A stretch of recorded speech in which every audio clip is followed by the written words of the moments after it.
Today, you're more than a teacher. You are not what you do, you are who you be. Mickey, why you say it like that? Because the last time I checked, we're called human beings and not human doings. We get so caught up in the to-do list that we forget our to-be list. What good is it for us to be good to everyone else if we're not good to ourselves and those closest to us? So today, I didn't come to teach, I didn't come to preach, but I did come to remind you of what I call your sound. The sound I'm talking about is not an audible sound.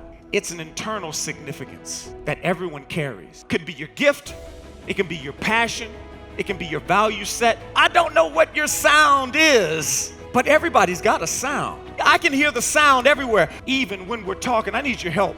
I want you to say, even when we're talking in just a second. I can hear the sound, even when we're talking. Let me hear you say it. Even when. Let me hear it again. Even when we're talking. Come on. Even.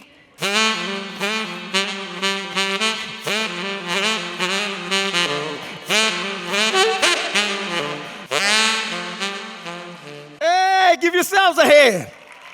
I didn't actually tell you what to do per se. You did the modulation, you did the call and response, you did all the musical things that really is very difficult. But did it feel difficult at any point?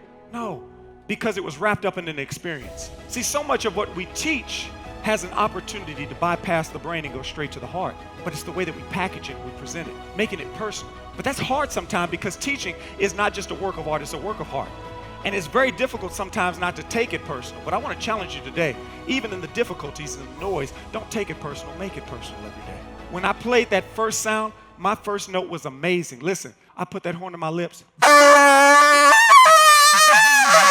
That first sound was amazingly terrible. My mom, after I made that sound, she walked over to the front door. She opened it. She said, son, I see something special in you. I don't know what it is, but if you keep on going, meaning take that noise out this house, if you keep on going, you'll be successful. So I go to the driveway. Before I can get the sound out, my mom sticks her head out the window. She says, hey, keep on going. I say, Mama, that's the woods across the street. She said, I know, go. So here I am, I'm out there, and I learned something powerful. I need you. I want you to say these words to me. Keep on going. 1, 2, 3. Keep on going.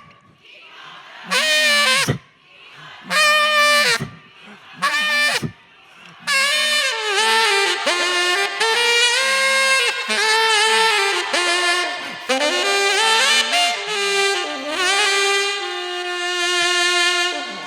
Man, thank y'all. Look, I needed y'all in the woods back in the day. I'm be honest, nobody was clapping, right? Somebody said, Mickey, what does that have to do with today's classroom? Everything. Sometimes we can find ourselves in a situation that looks every bit like isolation. When I focus on that memory, I realized that what I was looking at was not a season of isolation, but an opportunity for elevation, so that one day I would stand on stages of celebration. I don't say this to boast or brag or impress you, but to remind you, we never know who that kid is. I start my school year off, especially my elementary kids, I call it Post-it to Purpose. I have them write down on Post-it notes what they want to get out of my class this year, so they get an experience that's customized for them. Through my music and my message, I engage, I educate, and I elevate every learner to excellence, so they know they're loved, valued, and wanted. What we bring to the classroom, the greatest single element, is this thing called love. Now somebody say, I can't tell my kids I love them. Sure you can. I tell mine every day, but I make sure I define it. I tell them every day, love for Mr. Smith means care and consistency. Are you sowing a seed of love in your class? If you do, you have no idea the impact it will create, but you have to keep on going with actions and deeds that say, I will always love you. Put them together like this. Let's go. Hey, hey.